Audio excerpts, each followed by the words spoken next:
Hey, I think I'm on take number 5 or 6 now. First, my dog wanted to come in. Then he was barking because he wanted me to play with him.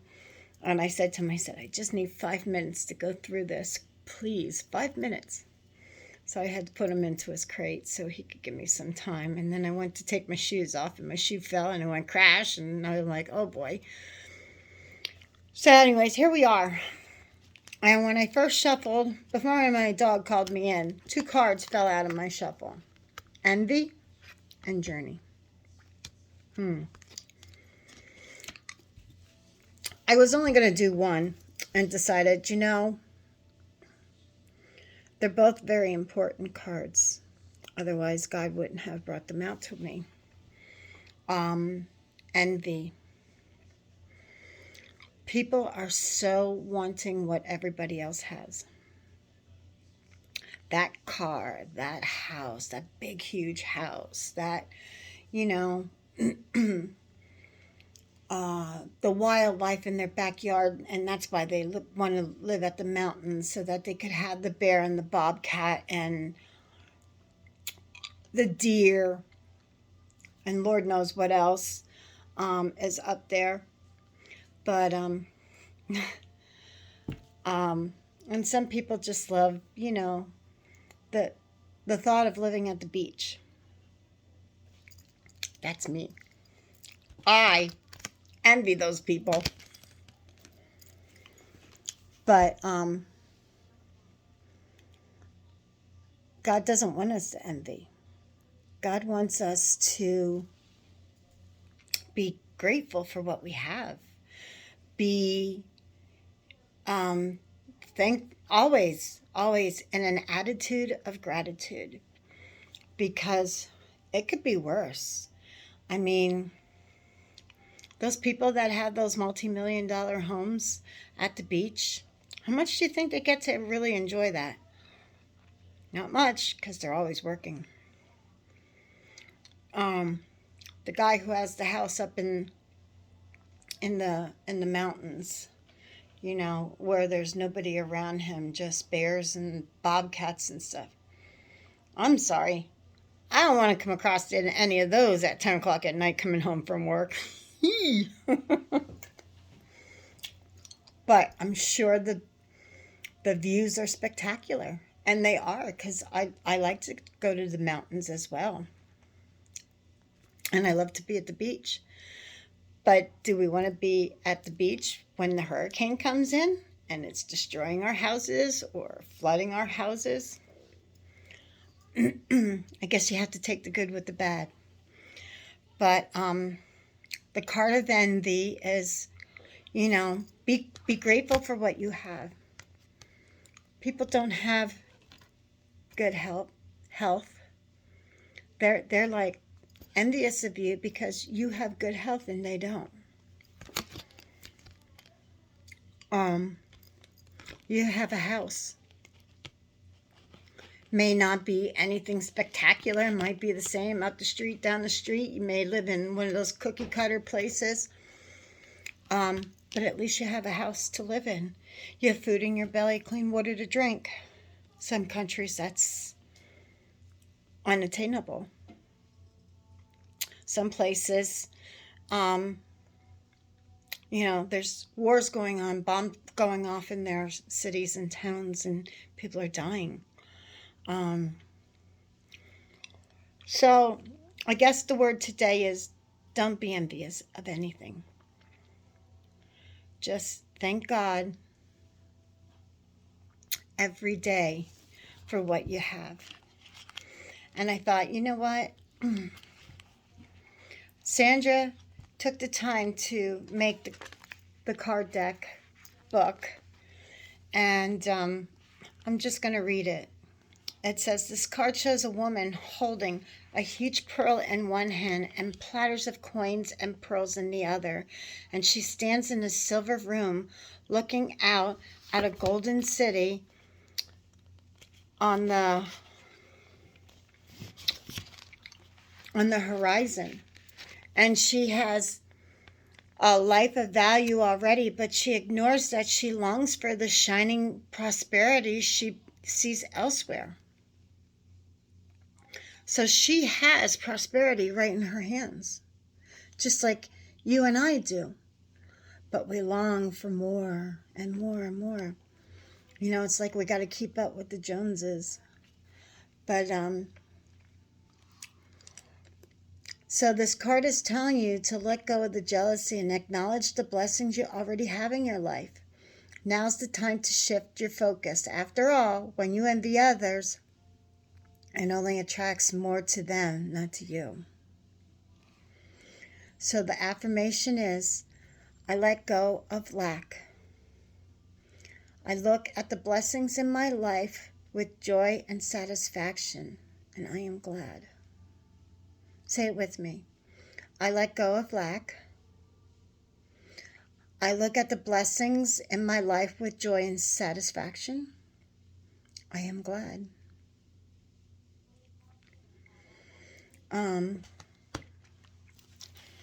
So that was the first card that fell out.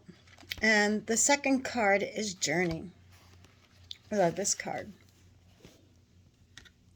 Absolutely love this card. Journey means movement, relocation, travel. All sound like fun to me, especially with the pandemic and nobody was going anywhere, and you were like stuck at home. But did you notice how much better life was when you were at home? Spending more quality time with your children, your animals, your spouse. It was, I had my granddaughter Sophia, and I was teaching her school. She was homeschooling, and so I said, let me homeschool her. I'll homeschool her. And her mom agreed. So Monday through Friday, she stayed here with me. And then she would go to home for the weekends. And then I would pick her back up. And I made her read. And we made a game of it.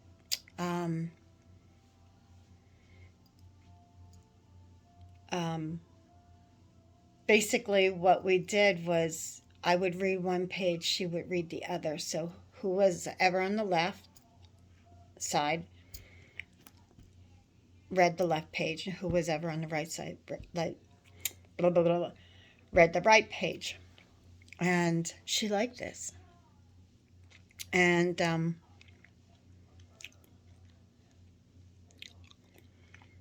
that proved to be like the most awesome journey of both of our lives, because she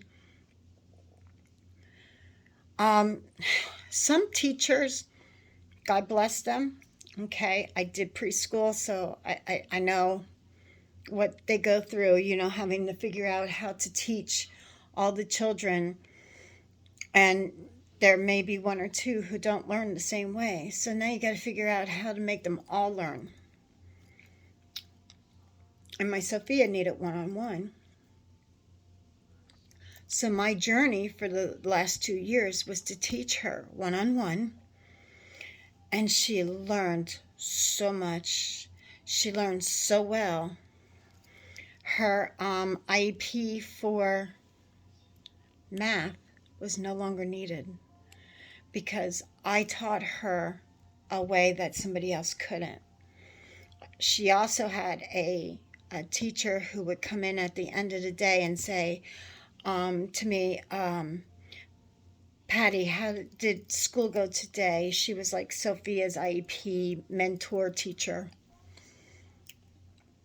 I said, really good. I said, listen, Sophia's still not understanding the math that we did today.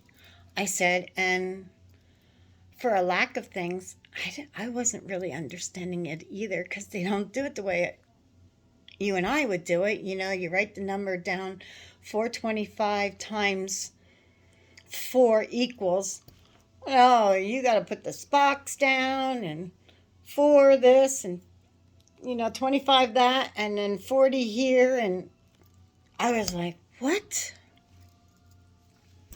So she taught me how to do it, and then I was able to teach Sophia. But I also taught Sophia my way, because the way they were teaching, it was like, holy good Lord, that's a lot of steps. And there are easier ways of doing it. But they were teaching them different ways of doing it. Some kids may not like the way you and I would have learned it in school. Some kids preferred it that way. And that's fine and dandy, because none of us are the same. And that's what makes the world such a unique place. But yep, that was our journey for those 2 years. And Sophia really got close with me, and I with her, and we just have a very special bond. But anyways, that was our journey that we had done during the pandemic. So journey doesn't mean that you have to go somewhere. It means that something different's going to happen in your life. So your life is, you wake up, you clean the house, you cook dinner, you take a shower, you go to bed. That's a monotony of life, or whatever the case may be. You wake up, you eat breakfast, you go to work, you come home, you cook, you clean, you go to bed. This is saying that something different is going to happen. Now what? I don't know, because that's the movement. Or maybe some of us are going to buy a house somewhere and relocate. Maybe some of us are going to travel to, I don't know, I've always wanted to go to Greece, and I always wanted to go to Italy. So maybe that's it. Maybe one of us is going to go on a vacation and travel, or get a job that requires us to travel. So, I don't know. I love this life. I love the journeys. I love tarot, because the angels are always talking to you. They're always saying, don't be envious of what somebody else has, because something better is going to come along. Sure, you may not have a $4 million house at the beach. Maybe you live in one of those hotel, one or 2 bedroom hotels that is directly on the beach. Hey, I'd be grateful for that. I don't need no 6-bedroom home to live in. And they got the lazy rivers inside. I could go on and on and on, because, I really would like to move to South Carolina too. I actually have a friend who's going to be leaving me in June to move there. But, so, like the book said here, it could be something new is going to change in your life. Could be simply, going on vacation or a retreat, taking a class, or a work-related trip. Could mean that you're moving residence or job relocation. But always be grateful. Once again, it comes back down to gratitude, not envy. So the affirmation for this card is, I am attracting wonderful new adventures to me. My life is a blessing, taking me to new places inside and out. Inside and out. Something to think about. So what are you thankful for? What are you attracting into your life? I think more people need to attract Jesus and God and have more faith, true faith. But that's part of their journey. And I pray for them that they do find it and do come to know Jesus. You know, in 2 weeks we'll be celebrating Easter, a little over 2 weeks. And makes me cry because of watching everything. You know, they have the Passion of Christ. And it comes on Palm Sunday here in the United States. And to read about what Jesus went through all the years that he was here on earth, and the ridicule that he faced, and never once raised his voice.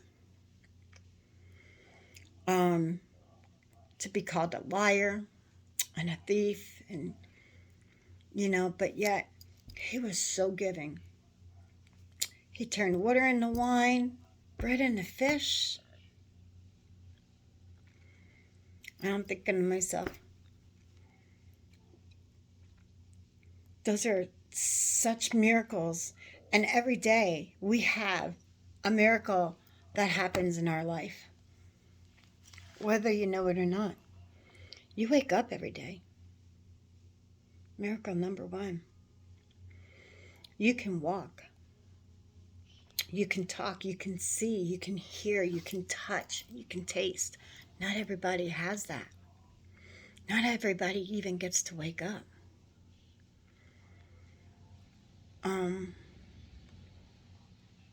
So once again, when you wake up in the morning, have an attitude of gratitude and thank God every day for what you have. Don't be jealous. And enjoy the journey here. Y'all take care and have a beautiful and blessed day. I love you. Love and light. Bye.